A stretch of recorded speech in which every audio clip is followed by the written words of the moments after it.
What was your biggest video set that you worked? And he gave me somebody's number. I called him up and they were like, we're gonna be on set in Brooklyn tomorrow, 8 o'clock. And I was like, train from Connecticut doesn't get in until 9. They were like, no problem.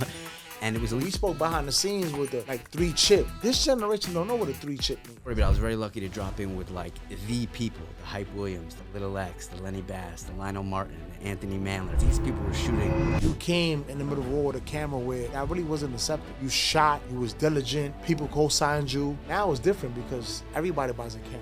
And they want to stream and they want to do this and they want to do that. When we see these type of people coming in, we look at them like they're weird. Like, who the fuck are you? And then I got a call about someone doing a music video and I drove a truck and it was like really small. When I was returning equipment for that, some dude drove up into a loading dock and told me, he was like, I just slept on a cube truck roof. Somebody got shot there in the loading dock. And I mentioned the loading dock because it was kind of a dum-dum. Like, I think it was not really like one of those. It was like a warning shot and it ricocheted of the steel corrugated door that came down and someone else in the entourage caught it.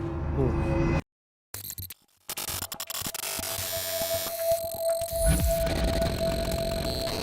This is my brother right here. We did Wu-Tang documentaries. Tick-tock, you're ticking. Well, I get you flipping on the I'm kicking. The Lone Ranger, go away, danger. Deep in the dark with the art. We did Killer Army documentaries. This is the first white boy that came to my studio on Clinton Street. You know how wild this shit is? He said 99 and we in 2024. He was talking about 3-chip cameras and all of this futuristic shit. Yeah, but that era, that's when you knew that camera cost a bag, bro. Like now, iPhone's clarity is almost close to that. To bring in the youngins that don't understand what a 3-chip camera is. You know what I'm saying? Because iPhones didn't exist. So this man here had a 3-chip camera like this, like got everything in the studio, artists, RZA, motherfucking everybody. Like he was there before the content wave was a wave. You know what I'm saying? So that's my introduction to him. You know what I'm saying? Like, Brant, what up though, bro? What up though? Good to see you. You know what I'm saying? You know? It's always good to have a white boy in your team. And this motherfucker's the ghettoest Jewish nigga in America. I fucking love him. He even look. He's repping his flag. You know what I'm saying? But this guy called content before content was a thing. Now everything is content. So my brother talked about what it was looking like in 99. Now, years later, you see where the content era is where it's at right now. Did you see it being where it is right now? When you was doing it back then, what was your vision? I would love to say that I saw where it was going, but I didn't see. Pull up. You gotta pull up. I didn't see it being what it is now, you know? But the first thing I remember in college in a communications class was like, it was a little bit of the haves and the have-nots. It was like Midtown, Manhattan, Hollywood, they had the cameras. And that was what you needed. You needed like high quality cameras, you needed ideas, you needed things, but you really needed the equipment. And that was very expensive stuff like back then. So to say that I could see that it would be going into like a phone and video recording studio distribution, everything. I wasn't Steve Jobs. I didn't see all of that. But what I saw was the crossover between analog, celluloid, 16 and 35 millimeter film change into a digital platform. You see the language? He's crazy. Listen, you see I the know language? what you're talking about. I know what you're talking about. But I need you to understand, people like my brother just said with their 16 Pro, they're not going to understand the language. So break the language down. They don't even understand what analog and digital is. Yeah. Bro. That's why I need you to understand to break down in layman's terms what those are. So there was, for professional quality things, there was 16 millimeter. 35 millimeter was more expensive. Most movies were shot in 35. A lot of music videos, commercials, indie films shot in 16. And then there was high quality digital. And then, you know, the old story that like VHS, which won over Beta. We talk about Beta like it's garbage, but Beta was a better quality image. You think so? 100%. Yeah. Like, Beta absolutely. was Absolutely. the first actual place where you can purchase a video and you put it in a system and it comes out as whatever it was taped on. VHS Before and Beta. VHS. Yeah, like Beta might have been first. I don't know the Beta was inception of both first. of them, but there was a war, like a Nike Reebok war. It was VHS and Beta, and Beta lost because of marketing, but it was a better picture. It was also more expensive. So the VCR came out versus like when you would go into MTV, where I started out, like, and they had dub racks. They had, you know, racks of machines, like you had tracks and recording for DATs. The Beta was like when you shot a music video back in the day, you would shoot it on 16 or 35 millimeter film, and then it would get developed, and then it would get transferred at a very expensive transfer house to a Beta tape, and that was digital. VHS lost quality. Beta didn't lose quality in the transfer because it was digital.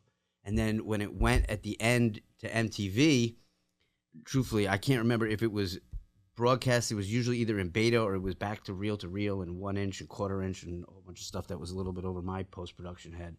But when I graduated college, that was when they basically made like a consumer version of a digital format. So it was better than VHS because we did have VHS, but that was really just not a good quality. And it was big, and it was, what are you going to edit on? There was no editing machines for that. Final Cut Pro and Avid came out, and that was the beginning of it all. And I remember the year I graduated, there was like Premiere and Avid, and then Final Cut Pro came out. And I was telling Mr. Amazing back there, my cousin had a Final Cut Pro official program, but they came on DVDs and you put them in your Apple, but it was like a couple $1,000. And she bootlegged a copy for me. So I had a bootleg copy of Final Cut Pro, and I got my 3-chip camera at B&H on Midtown, and it was a little DAT tape, and then that was it. It was super convenient. It could fit in your hand. It didn't lose quality. It was broadcast quality, and then you could edit it on your Apple computer. That was the whole thing. I mean, Avid was dope, but it was expensive, and you needed a special machine. Premiere was expensive, and you needed Final Cut Pro was a thing with Apple where you could just, like iMovie, and so you could just go. You could just take your little camera, you could just plug it in. Integrated. It just made it seamless. Seamless. Absolutely seamless. And that was the way. You didn't have to be that techie to like do it. And it was a better quality than VHS, and you needed a lot less skill, quite frankly, than to film on film. But I was lucky when we were shooting music videos. It was people, we were still shooting. I consider myself like lucky in the fact that, and Snap said it before, when I dropped into the whole music video game, and I could tell the whole specific story, but I was very lucky to drop in with like the people, the Hype Williams, the Little X, the Lenny Bass, the Lionel Martin, the Anthony Mandler, the Hype Williams. These people were shooting all the big $1 million videos. Budgets. Back then. They the first ones to drop that bag on a video. If you wanted a Hype or you wanted a Little X, you had to come out with at least $1 million. Facts. That was your budget had to start with $1 million. Those were the first guys really to get the big budgets. Mace and videos with like Little X with the like contrast of space and context when they had those big black and white sets, and there was like a lot of just like popping colors. Mm-hmm. That was when the budgets got really big, and that's when the unions like got involved. There was a whole bunch of like politics, and it turned into real like kind of scary, kind of exciting. Talk like about that. Talk street about beef that. on set. What was the biggest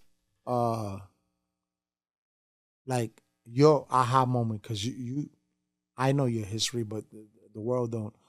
What was your biggest video set that you worked? Like, what was the biggest like that you could? Because you shot many, but there's what's the one that stuck out in your mind? I'll tell you the very first one that I was just the very first one where I was an intern at MTV, and I was a PA at VH1 and Nickelodeon, and then I got a call about someone doing a music video, and I drove a truck, and it was like really, really small. I don't remember the artist. And then when I was returning equipment for that, some dude drove up into a loading dock and told me, he was like, I just slept on the cube truck roof. I didn't have my key, and it was like all kinds of crazy. And he was like, I'm not gonna make it to set tomorrow. And I was like, well, I could cover you. And he gave me somebody's number.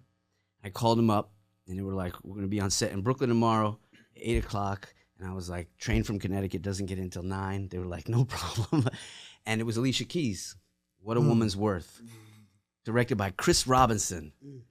That was like, I had done a bunch of shit before that, and I had met you just before that because I was oddly like, the first job I ever had, I was a receptionist / PA for Image Group Entertainment that did like People's Court.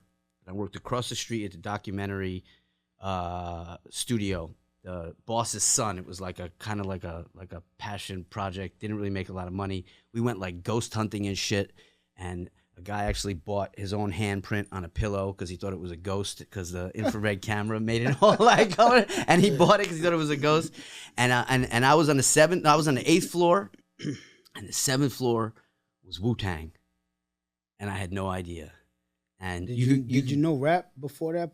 Not only did I know, I was trying to intern for Wu-Tang at college the year before. I was like looking up, there's a studio, all this stuff, and just as like, I wound up getting this job at Image Group on the address. Interestingly, was like, I think it was 35th West 37th Street.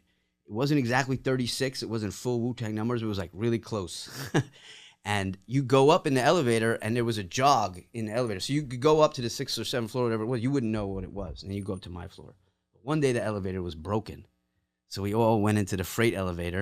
And there was this dude, Sadiq, with long dreadlocks. He was cool. I would see him around, but I didn't know what was what. But we got up the freight elevator, and they opened it up. And like just a whole bunch of guys came right away because he had stereo equipment on a pallet on a push truck, and all these guys came up in all Wu-Tang shirts, Wu-Tang everything, Wu-wear all up and down. And I was like that scene in Elf when he sees his. I was like, Dad. I was like, I saw RZA back there. I saw Power. I was all like, what's going on over here? Like, and the elevator closed and he got off and he just looked back. Sadiq looked back and he goes, Wu-Tang. And I was like, oh, fuck. So anytime I saw him. Did you know of them? That's what I'm saying. I knew, at that point, I knew exactly what was going on. Like now I was like, oh, I do smell weed. I know what's going on here. And then I just hung around that building like all the time. And one day Sadiq was finally like, I got this tape. How much does your company charge to dub it? I need a copy of the tape. And I was already making shit at home. And with Dren, I was already coming in and shooting stuff for Killer Army and stuff. But like they didn't know any of that. So I dubbed the tape for him. I brought it in, and actually, maybe that was how the connection was. That actually may have been the connection because I just know I'll never forget. I was like out raking leaves in the suburbs of Connecticut before any cell phones, and in my house, if you got a phone call, it was written down and it was on the island. And I walked in one day and there was a handwritten note from my mom, and it said Dren Starr, and she spelled it right. 2 R's. 2 R's. Double R. Yeah. And I called. He was a 917 number. Am I correct? Right. Called him back, and you were. It was 917-566 Dren to be exact. The shit was. This nigga always on some marketing. Right, shit. and it was like it was an error too. The funny thing is that I remember was like that was an error when like Tough was the thing. And that was it. We were like, it was like I was a PA on so many music videos. Dangerous shit, like real dangerous shit. Producing videos, dangerous shit. Like I was a PA on a Ja Rule video, right when all the beef was going on with 50 Cent and stuff, and there was always like a paranoia around these sets. The time when Hot 97 would be like, there'd always be like someone getting banged up in the lobby. Beef, there was stuff. There was just a lot of stuff going on, and we were right in there. One of the things that gives me the most chills, I was in editing some Rough Riders footage in a place called Sandbox in Union Square. Randy Acker. It was like $400 a day. Oh. A lot of money then. Another legend. Right? Yep. A lot of things. They popped off Little Mama. Like a whole bunch of shit went on in there. All kinds of content. And I was editing something for Rough Riders a couple days in, and D and Wah came into the room to see my edit. And I'm thinking, great, and they weren't really feeling it. They dubbed it. And they were sitting behind me, and they just kept saying like, make it more like, you know what I mean? You know what I'm saying? And normally I would know what you mean and know what you're saying, but I didn't quite know what they meant. The magnitude at that moment, made you not understand what they were saying? Because I'd like to edit, but I also wasn't like there to cause friction, so they had an editor with them. And he was kind of just hanging out. He was quiet for a bit, but then he did one of those like kind of like Brooklyn moves, like, oh, let me see that jacket. What size are you? Like, he was like, let me hold. So he started sizing you up, but more like the work. He just wanted to like get his cuts in. Yeah. And so he started taking the machine and started cutting. And my immediate reaction was gonna be like, but then I was just like, I got him. He sat down. He started editing. I just waited till the energy was normal, and I peaced out for the day. That was it. And Jae'won got their edit. I went back to the next day, just opened the cut where it was. But it was like, those were moments in hip hop where like, had I let my ego where I wanted it to go, I was like fresh out of college wrestler, like, no one's gonna fuck with me. And I was just like, just say okay and keep it moving. And that was like, you had to kind of pick your battle sometimes, because there was like, not a lot of times in my life that I feel like I've been out gangstered, but like in the music video world, it happened a couple times. And you kind of like it. It's kind of good to know, like, yeah, there's definitely some fucking like real people you're working with. So when you see Jae'won, you talking about Rough Riders Jae'won. Oh, Rough Riders Jae'won. Yeah. And that at that time that was a wave. So when they on your neck, you know what I'm saying? Like, that was a wave. So like, to let you know how serious that day was, simultaneously while I'm in that room editing, I get a call. PA or coordinator, it was that time in my life, whatever it was I was doing, but it was something with production, and it was a DMX video. I was shooting some behind the scenes footage, but there was a video getting shot in Broadway stages in Brooklyn. We used to call it the doo-doo stages because it was over on Huron Street, and there was like a refinery for sewage, and it used to smell bad. And then the future came, and now it's all like pretty and nice, but like tons and tons and tons of music videos that you've seen have been shot in this space. So it was a DMX video. I was asked to be a part of it. I was like, I can't. I'm editing, coincidentally, some stuff. Swiss Beats had just gotten out. He showed up on set. The stages at this place were like most of them, you pull the trucks like right in and you close like a loading dock. Mm-hmm. And that was, before weed was legal to smoke, you kind of had to pick your places. Wow. And it was sensitive sometimes. You could just, sometimes, but it was like, in this case, that was the loading dock where the blunts were being smoked that day. And those were the days of Entourage. Like, I don't really know. It's still Entourage. It's still, right? It's still. It was heavy back then. It was ridiculous back then. Like, 40, 50, 60. Yeah. It was disgusting. And everybody had a little chip on their shoulder. Mm-hmm. A little something, because that was the attitude then. That's how it was. Camouflage with saggy pants. It was like, it was tough was the thing. That was the move. That was the deal. And something happened between like an Entourage guy who was like, there was a lot of people hanging on that like, if you said the right thing at the right time, you could get moved right on up. You could be shooting a video next week. And somebody had something to prove, and somebody got shot that day in the loading dock. And I mentioned the loading dock because it was kind of a dum-dum. Like, I think it was not really like one of those. It was like a warning shot, and it ricocheted off of the steel corrugated door that came down, and someone else in the Entourage caught it. Ooh. And my boy Mecca, shout out Mecca, a very big first AD in the game, a rapper himself. He's got a great story, and from what I remember hearing, like, my friend was like on the guy like that, and like CPR shit. Yeah, man, and it was real shit.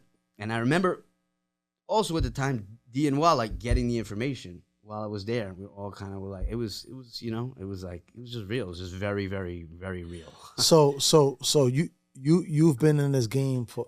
Bro, I know you 25 plus years, bro. Like, you've done everything. What were the challenges of you being a white boy in a hood dominated industry? Like what were the fucking hiccups and bumps that you know what I'm saying? Like, you had to pick up a phone call, like, I'm gonna call my, like. Yeah, I think, I always refer to something as like etiquette. You gotta know how to be on set, know how to be in the office. Professionalism. It's a professionalism, but there's a corporate professionalism. There's a hip hop professionalism. There's a hood. The hood part of it just dominates everything. and the hood part of it when you're in the music video world. Like I produced a lot of commercials and I produced a lot of music videos, and it's a different game. It's a different game entirely, and it's what you think. You know, the corporate commercials, the ad agencies. There's a lot of like the smiles in front of you, and then the bullshit ensues. But in hip hop, there's not a lot of bullshit. But because that's gone, you're right. You're right in people's line of fire, literally sometimes. Whereas like with the corporate stuff, you don't know you're getting tagged until later. You know, you finish and then you hear like shit. But in hip hop, it's like right out there. So I think a big part of why it worked for me and why I gravitated towards it was I'm from Stamford, Connecticut, which is I don't know what people know about it, but like my high school was very, very culturally eclectic, if you will. And then I always liked hip hop, and I think I wasn't gonna be able to be in an office for whatever reason it was. So if you want to be outside and you want to be working, you know, running around and stuff, I guess I kind of just like went all the way with it. Like I like to smoke weed. It was like even on commercials and things, like you still had to be corporate out there, and I did a lot of them. But the hip hop felt like my home, I think, because you know, even though the artists and the record labels, like I always say, like an ad agency is feel like crazy, uptight, very accountable, very skilled people. But the record labels, which is who you're working for on a music video, there's no boundaries. There's just no boundaries. I mean, calls, weekends, days, night, cursing, get what they want. Like it's just the epitome of the show must go on, and they get it done, and the product is great. And it was like, I think in the corporate world, while I could have it seemed like I could have maybe played that part better.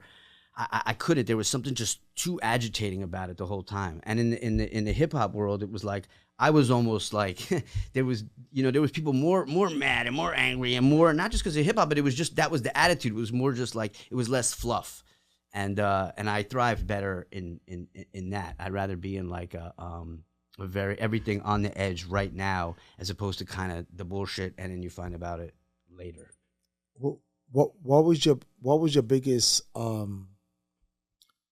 hip hop project? Like the aha, like fuck, like I was a part of this. Like, yeah. What was it? Yeah. There's been a few. There's been quite a few. I mean, really, just like when I started fucking with you, and I was doing like the first few projects I did. I mean, I don't know who knows Killer Priest and Killer Army, but that was all through Dren. Like right when I started, I mean, that was all. Even the Alicia Keys stuff was great, but like when we started, like they were also still. It was still like a clear line between like production and an artist. But when Dren had Pirate Recordings, also on Clinton Street, right down the street, like Cuban Link and Triple Sace and like Big Pun and like Fat Joe, like these people were like right fucking there. That was really actually the aha moment, when it was more like if you could really be friends, whatever, with these people, but you could be peers. You could work with them. You didn't have to necessarily work for them. They were interested in creating. If you were dope, if you carried yourself a certain way, if you weren't like this or that, but it was just also like believing in what it was. I think with commercials, everything was very planned out. Corporate, very planned out. Hip hop was a lot of changes, a lot of stick and move. And I mean, as far as like the white and the Jewish, there were plenty of sets where it was like black only, quite frankly. We did a couple of shoots. Most Def wanted like just black crew and all that, and I understood that. Somehow I managed to be an exception to the rule. For you were still there. Yeah, I was still there. they knew you was that guy. You was on your 1 and 2s. You know what I'm saying? I was still there. So I just had, like Method Man. I'm a Pisces. I just had the chameleon in me. I could just kind of move around. So I didn't have too many obstacles because I knew when to be uptight and when to just roll with it. A bigger part of it is, some of it is just being able to not take abuse per se, but just being resilient and being able to really roll with the punches. Because see, a lot of people don't know how to do that part. A lot of people want the right now gratification, right now. So you was in the loop and you absorbed it. You know what I'm saying? And you took it for what it was. I don't think I ate lunch for the first 4 years in a business. People say that all the time. Like you eat last. You coming back to set when there's no, like you gotta take it on the chin. A lot of it. You gotta take it on the chin. But it's also like I think Brittany, who was here the other night, said like the most profound thing I've heard in a long time, and it relates to how you and I get down. Is even then, I mean, you're working with a lot of high up talented people, and you want to hitch your cart to them, and okay, I'm in. But I think more importantly, what I was a little bit aware of, specifically when I met you, was like looking to your sphere and your peers and keep rocking with people, and as they come up, you replace. The guards are changed, and then you become the people making the decisions, putting the budgets together, and having creative control. But it takes time. It does. It really takes time. So my question to you now that you know how the I'm gonna call it the urbanites work. So we have a young Brant Kantor that wants to fuck with the industry, the hip hop, the game, the beef, the crews, the dramas, the all the like.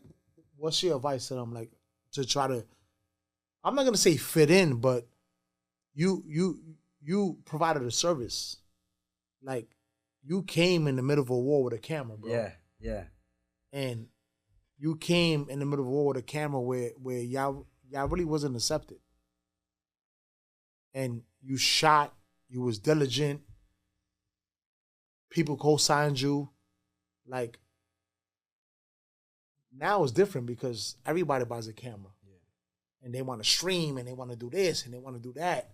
But when we see these type of people coming in, we look at them like they weird. Like, who the fuck are you? Put your camera down. They go like, what you?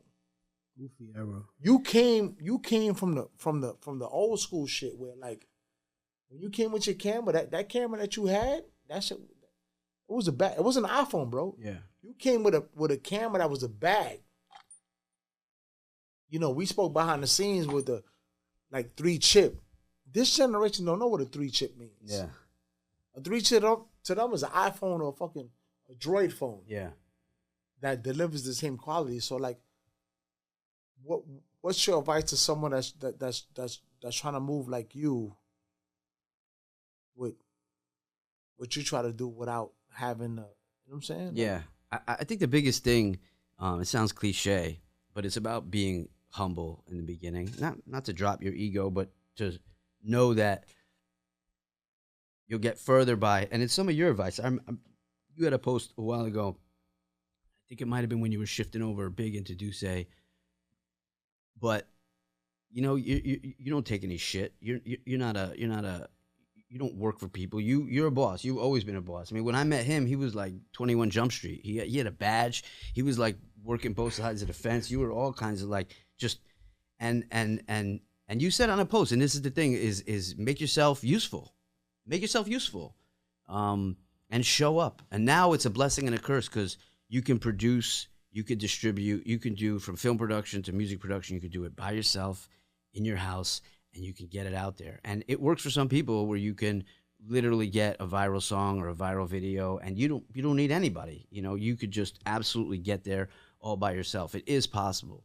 But I think what you're talking about, the better play, the more likely play, and the way that you're not just going to shoot straight up and then shoot down is you got to go outside. You got to go outside and you got to show up. And at some point in your life, like your 20s and your 30s, you can't go home. I know now it's all work from home, and again, everybody's got the whole studio, but you got to go outside, and you got to be sometimes first one in and last one out. If you're first one in and last one out for a bunch of years, by the time you're in your 30s and after that, because now everything you ask for somebody when you're older is a relationship that you built when you were younger. It's the same as your health. The running you do now pays off later. Listen, every show, we gonna do this because he just said it. First one in, last one out. So we gonna do this new shit. When we drop a gem, it's gonna go bing. You know what I'm saying? Like, yeah. You know what I'm saying? Like, so like, they have to hear it from you because you've been there, bro. You do this and you still do this shit, and you seen the progression. So you can speak of facts, not this whole new generation of what's going on, and they got their first, you know, I call it, You remember my first Sony? This is that generation. Oh, my first Sony, I could do this, I could do that, I could be popping. And I said, you know what, do it if you want. This whole game is relationships. You know what? One or two might get lucky. But again, it's the same shit. Like they get lucky and everybody just, oh, he does it, I could do it too. Nah, I don't work like that, bro. Yeah. One or two, it might work like that. They might just be at a moment and it goes viral and it just hits.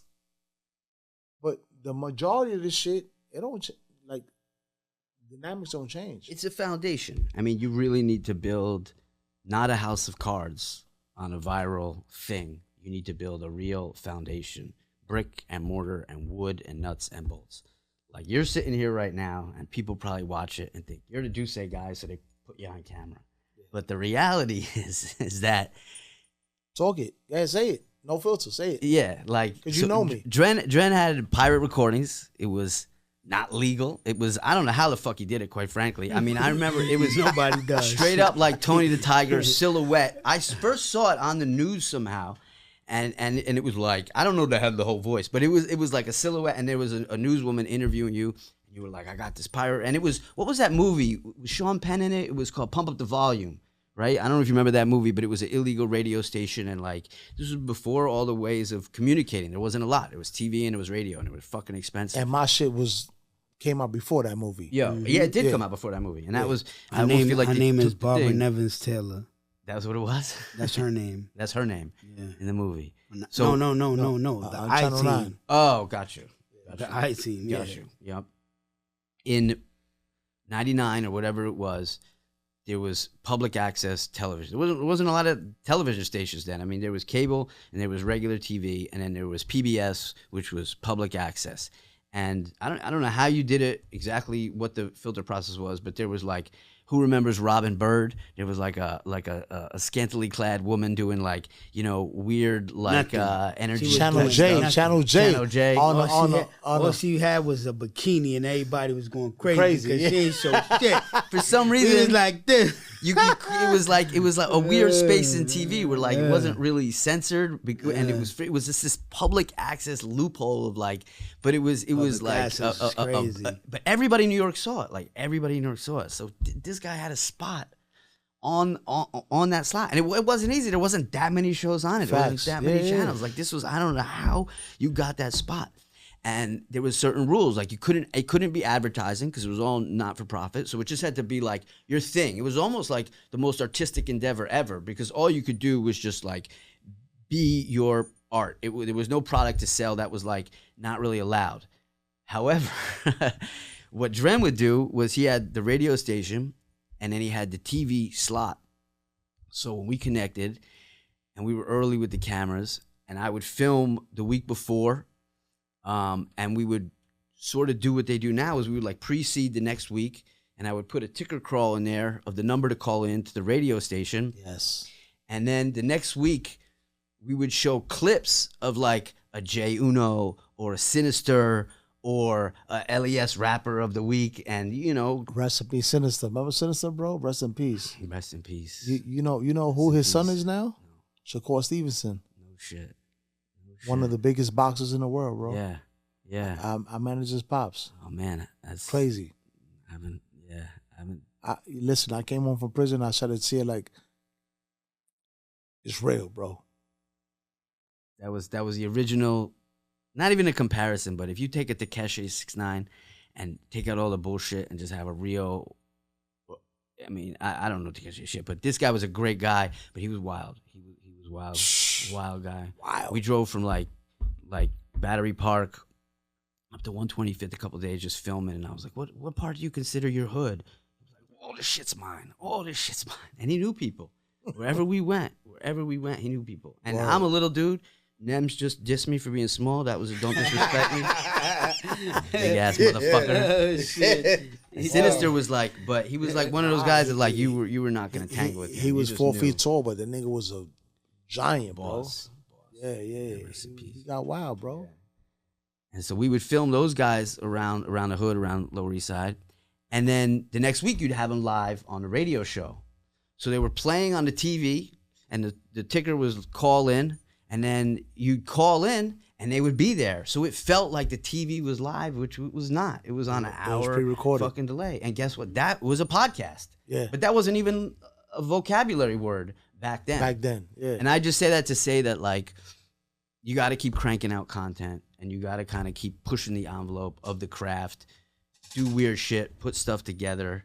And it's a process. It's a real process, even though it seems like it can just kind of magically appear now. To really drive the train, you got to just keep going and going. And sometimes you get burnt out. Sometimes you take a break. Sometimes you do this, but you just keep going, and you keep, like, doing it your way, quite frankly. You get inspiration here and inspiration there, but, like, looking at the right way to do content, or even hip-hop, or even humor, or whatever you're going to do, just make it. If it's not well received, maybe not. That still doesn't make it wrong, but make content.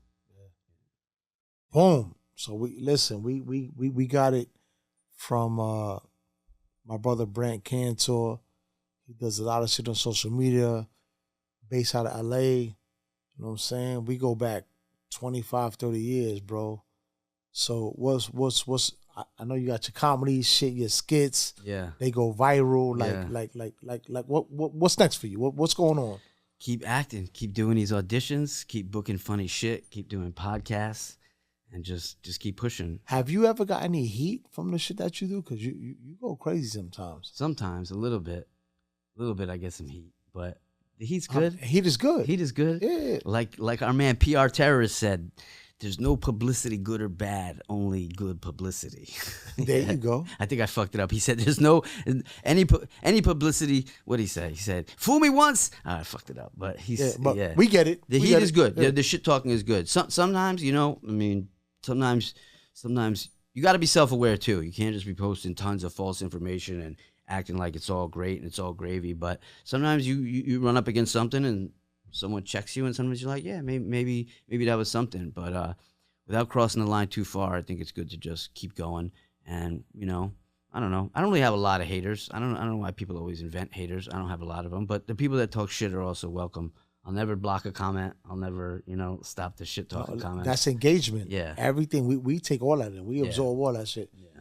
You got to reply to the haters. You got to thank them. Yeah. Because they watch it. Yeah. They saw it. Yeah. So whether you a hater or lover, you saw the content. Yeah. So we salute them because they help the algorithm, bro. Right.